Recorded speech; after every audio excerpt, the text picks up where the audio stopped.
Okay, we are firmly into December now, and Raw has no pay-per-view until February. Yeah, because the Royal Rumble is Raw and SmackDown. So is that Elimination Chamber? It is. Yeah. Or is that the SmackDown one? I can't remember. It's hard to keep up with it all. One has Fastlane and one has Elimination Chamber. Oh, I can't remember which. I bet you Raw's got fast lane. They had it last year. Okay, so how did we kick this one off? Well, we started off with two angry Samoans. The Angry Samoans are back. One who isn't actually from Samoa, Oh dear. but he's got Samoa in his name. Oh, that's good. There was Samoa Joe. He was calling out Roman Reigns. Oh boy. He wants Roman. Oh. He said, I don't want your two lapdogs, Seth and Dean. I don't need Cesaro and Sheamus. I'm going to beat you up and I'm going to choke you out like I have done for however many weeks. That's good. So, they went backstage and there was Seth and Dean. And Seth just looked at Dean and said, get the big dog. That's it. So Roman appeared. He said, don't worry, I've got this. Then he walked out to his own entrance music. Again, just... Then it come to physical blows. And then Cesaro and Sheamus made an appearance. But I thought he didn't need them. He didn't. Maybe they ignored Joe's words of warnings. Oh, So then, of course, this inevitably brought out Seth and Dean. And, yeah. Not sure who got the upper hand in this one. yeah. They all took a bit of a battering. It did go a bit chaotic. Yeah. And let's not forget as well, all six men are in singles action tonight as well. Yeah. Oh. Some interesting matches.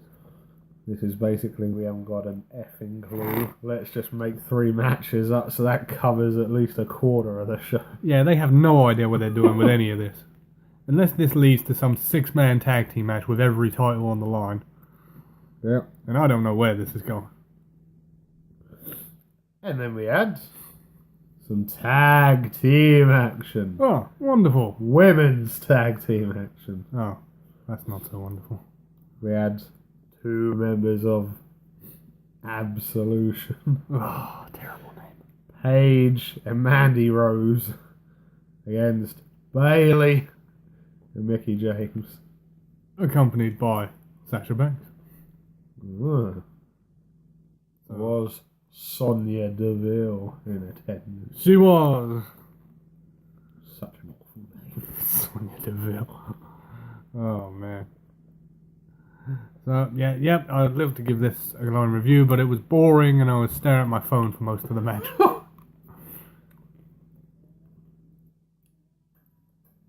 Paige and Mandy Rose ended up picking up the victory in this one. Yes, there was some outside dodgy interference. Oh, You know, was it controversial? Sasha and Sonya Deville started fighting each other. Caused a bit of a distraction. And someone at the Rampage, I don't know. One of them. Yeah. Absolution picked up the victory in this one. Well, then on to much more pressing matters, and a lot more important. We had Woken Matt Hardy, Yeah. and him and Bray were exchanging words again. Is the Great War coming? It is. And when is Brother Nero coming into the picture? Probably not for a while, he's injured. His arm's out of the sling now. That's good. But no, Matt did mention the Woken Warriors. Oh, Is that Senior Benjamin and Vanguard 1 and bloody hope so. the rest of them? Will King Maxwell be appearing? Possibly. And you see, he mentioned Broken Brilliance. He did. And woken wisdom. And Bray Wyatt is going to be deleted. Oh, no, this match has been teased for a long, long time. So they better not screw it up. Apparently, Matt's got a fair amount of creative freedom with this. So hopefully, it does get balls up because Matt has got some influence in on this. Good. So but we will have to wait and see on that one. Now, pointless match number 2 Oh, of the God. night. Because they have absolutely no clue what to do with Finn Balor. Yep. He was in a singles match against Curtis Axel. Yes.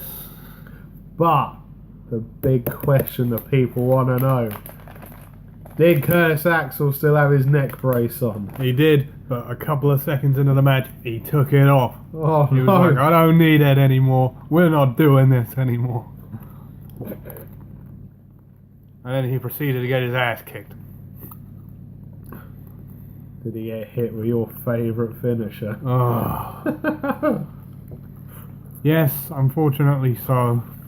The coup de grace. Awful move. And then after the match was over, he started complaining about his neck again. And he put the brace back on.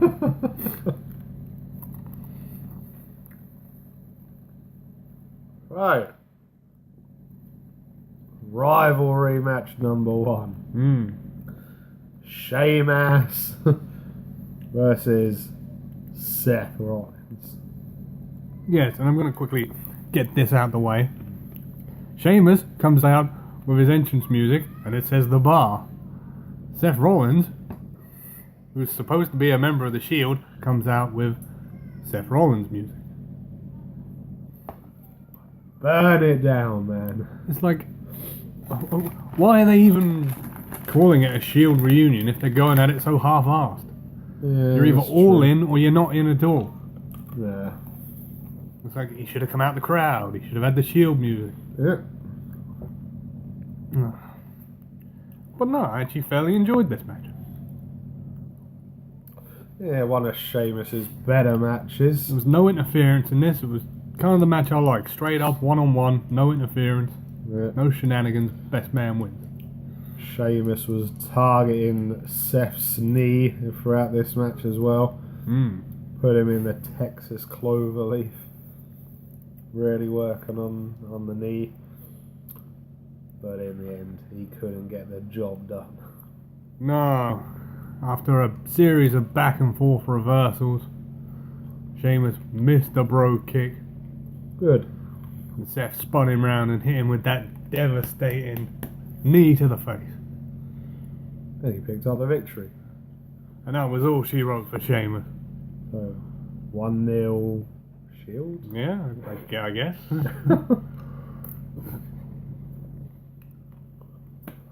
Oh, God. Okay, well. Let's get the elephant out of the room out of the way. This was supposed to be a number 1 contenders match for the cruiserweight title. Yeah, it's meant to be Rich Swann versus the man that single-handedly changed in 205 Live, He is. Drew Gulak. But if anyone who's paid attention to the wrestling world in the last year, Rich Swann has been suspended indefinitely by the company for kidnapping and battery Yes. on his wife. And restraining someone. Yes. Yes, and WWE have glossed over this. They released a statement saying, yeah, he's been suspended.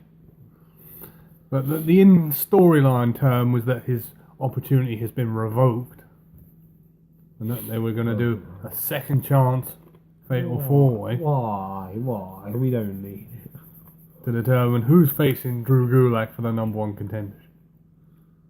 Damn it, just put that title on Drew Gulak. No, not yet. They're building to it. So, in this match, it was Cedric Alexander Raya Davari, Oh, Tony Nese, and Mustafa Ali. so you know the drill. 2 bad guys, 2 good guys. Eh. Basic situation here. This went a lot longer than I expected. I think they must have given him about 15 minutes. Bloody hell. That's long for a cruiserweight match. Mm. Obviously, they had time to kill. Ooh. Ooh. And we had Drew Gulak on commentary, skillfully dodging the question of would he face Enzo for the title if he won the match. You know what? You should have done a PowerPoint presentation on it. He should have. Well, we need more of these presentations. You really do. He hasn't done one since Halloween. Bloody hell, that long. So, but in the end, slightly predictably, Cedric Alexander ended up picking up the victory. Yep, hit the lumbar check on Davari, who sort of flopped like a fish out of water. And he picked up the win, and he stared Gulak down. Yeah. He's like, I want the belt. Yeah. And then we'll just quickly gloss over this. We had a silly segment backstage with Enzo and Nia Jax again. Nia saying she wanted to speak to Enzo in private. Oh, God. So yeah, we've mentioned it. There you go. End of discussion. Yeah, it wasn't. The only entertaining thing about that segment was Drew Gulak. Again. So, time for Rivalry Match 2. And it was for the Intercontinental title. Yeah. It was Roman Reigns versus the Swiss Cyborg, Cesaro. Oh, yeah. Now, again, I should note, Cesaro comes out with the same music as Sheamus. And Roman comes out with Roman's music. Well, that's pretty much the Shield's music anyway. Yeah, he just doesn't have the Sierra Hotel card at the beginning. So, yeah, and my only criticism of this match is that at no point in this match did I think Cesaro was going to win. Even though it was billed as a big title match and Cesaro as a threat. He had his spots, but yeah, I'll get what you're saying. Well, there was no point where he hit something and I thought, that's it, he's going to win it. Right. Don't you worry, folks. He hit that very European uppercut. Oh, didn't he just? And he put a slightly controversial submission on Roman as well. Ooh. The crossface. The crippler crossface? Damn it, man! You're gonna get us into trouble. Yeah, we've already had 2 videos banned. Why not make it 3? But no, in the end though, the big dog got the job done. A spear to Cesaro's chest. Yeah. He hit him real high there. And Roman retains the title. Shock. 2-0 to the Shield. And I just gotta say this quickly. I very much dislike the way Roman carries the title. When he walks down to the ring, he carries the belt like it's a sack of presents. For God's sake, wear it around your waist or carry it properly. You goon. Yeah. Hell, I think even Mick Foley addressed that once before. You dear. If Mick Foley's telling you you're doing it wrong, you're doing it wrong. Yeah. Right.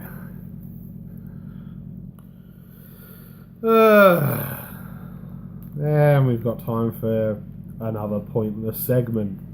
Yes. Absolution finally confronted Asuka. Yes, this was supposed to be a rematch between Asuka and Alicia Fox. Who wants to see that? No one wants to see that. But it didn't happen. Foxy's music played, didn't come out. Oh, did she get beaten up? Yep. Apparently she injured her arm backstage. Oh. I wonder who that could have been. And this brought out.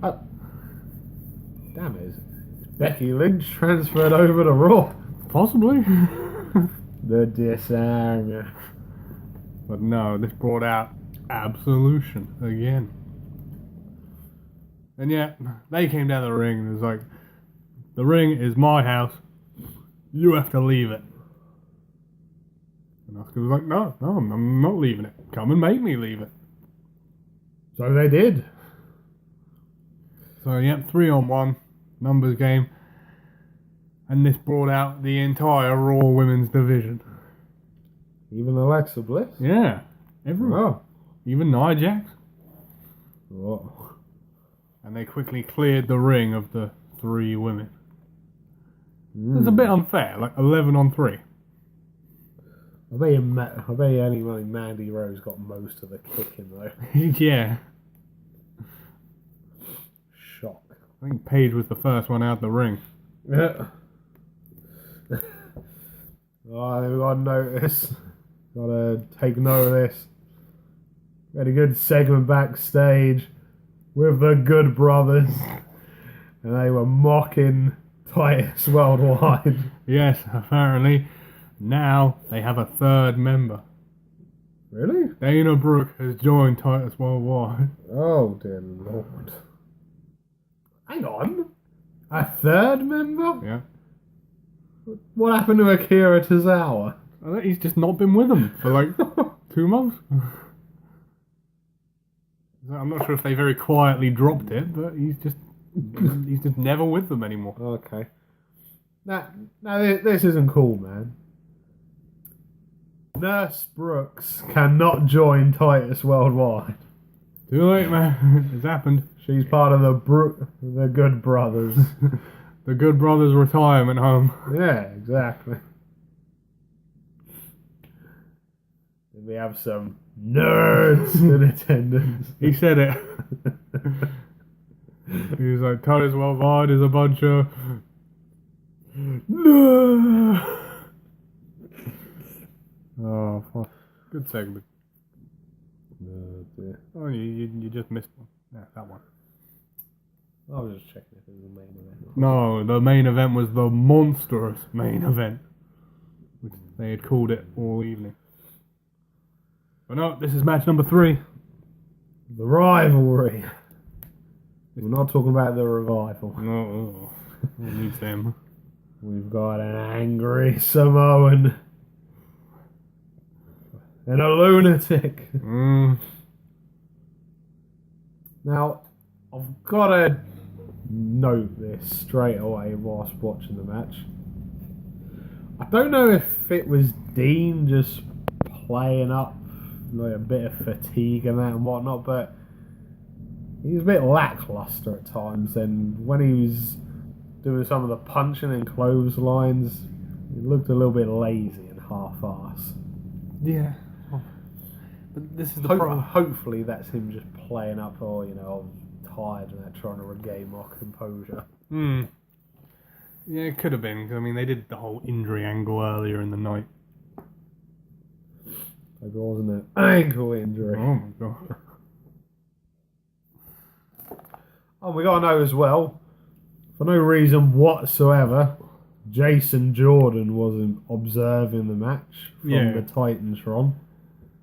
It was because they had this backstage segment where he wanted a match with Samoa Joe, and Kurt Angle went, as the GM, not as your dad, I'm not giving you this match. Good. They need to calm down Jason Jordan. So now he's just, sitting on ringside with a chair. And of course, inevitably, he got involved in the match. He did. Got taken out a few times as well. 2 or 3 times. And Joe choked him out with that cocaine. There was a segment where him and Ambrose were arguing outside the ring, and Joe just launched himself through the middle rope at both of them. Yeah, that's right. And then randomly did his running senton onto Jason Jordan on the floor. Yeah. Which was pretty fun. Yeah. But in the end, Joe had too much for Dean Ambrose. choked him out with the coquina clutch. Yep, he couldn't find a way out of that clutch. And once again, proving the point, we remember the old days where the ref lifted his arm up, had to drop 3 times. Yeah. Now, they just do it once. Yeah, that's it, he's done, he's out. It's like, where's the old comeback where he used to do it the 3rd time and it would go, not anymore. Right. So when he's out, he's out. Work on it. Yeah.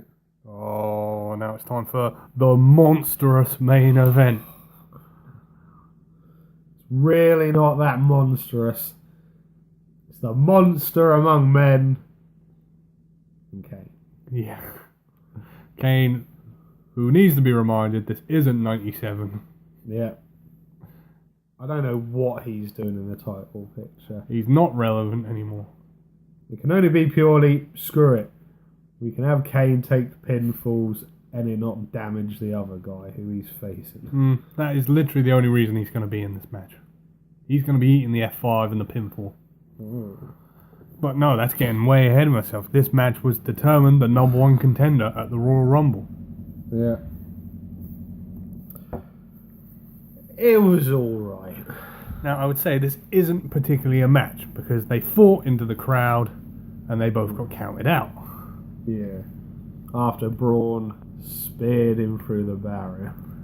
So what went on next was probably about 10 minutes of slow, plodding action. Yeah, them chucking the steel steps at one another. Yeah. There was a couple of chairs. Yeah.